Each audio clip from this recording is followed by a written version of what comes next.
जा।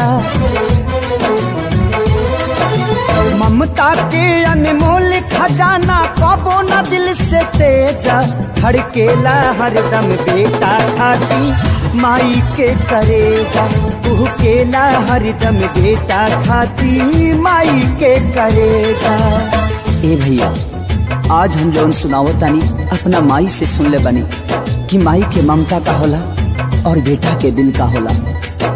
सुनी ध्यान से सुन ला भाई एगो बेटा के कहानी, मनमोहनी के जाल में पड़ के कैलस बड़ा नादानी। भैया, जब वो कोठा के लड़की से वो लड़का के प्यार हो गई तो वो कहा शर्त रखलस, सुनी हमसे कितना प्यार करेला साबित के देखावा, काढ़ी करे जमाई के हमारा खातिर ले आवा। लड़का कलस बस इतना छोटा सा बात। तिरिया जाल में फंस के तब वो घर पे कमीना आइल, काहे मुंह झुराइल तो हर हो खबर लाल बुखाइल। ओ माई के ममता तो देखी, वो माई थाली में खाना परोस के ओ लड़का के इंतजार में दुआरी पर बैठल बड़ी। कहली का बाबू एने ओने के घूमल छोड़ा अपन देह सहेजा, एने ओने के घूमल छोड़ा अपन देह सहेजा, कुहकेला हरदम बेटा खाती माई के करेजा, धड़केला हरदम बेटा खाती माई के करेजा।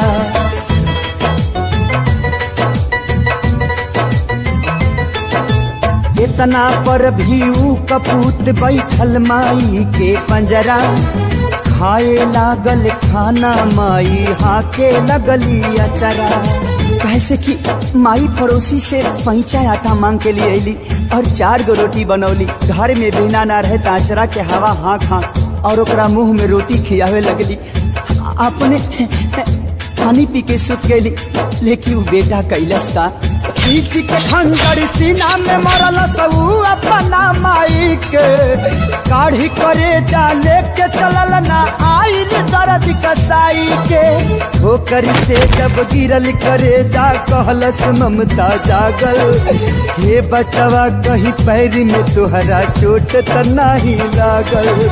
देखी माई के ममता क्यों करेजा शरीर से बाहर आके भी अपना बेटा के चिंता करता। और वो करेजा से का आवाज आई, बेटा हो तो के चोटी कहीं त न लागल, बेटा हो तो के चोटी कहीं त न लागल।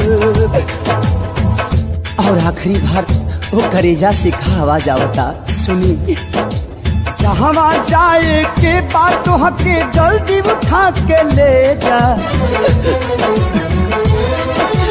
जहाँ जाए के बात हके जल्दी उठा के ले जा, तू केला हरदम बेटा खाती माई के करेजा, तू केला हरदम बेटा खाती माई के करेजा।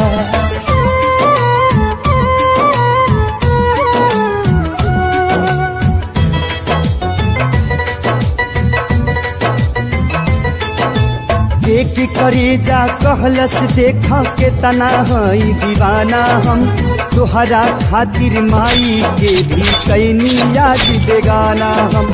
ठोकर मार के कहलस उल्टा कैसन बाड़ा लाल हो, हवसी के भूख में पड़ के माई के कैला हालाल हो।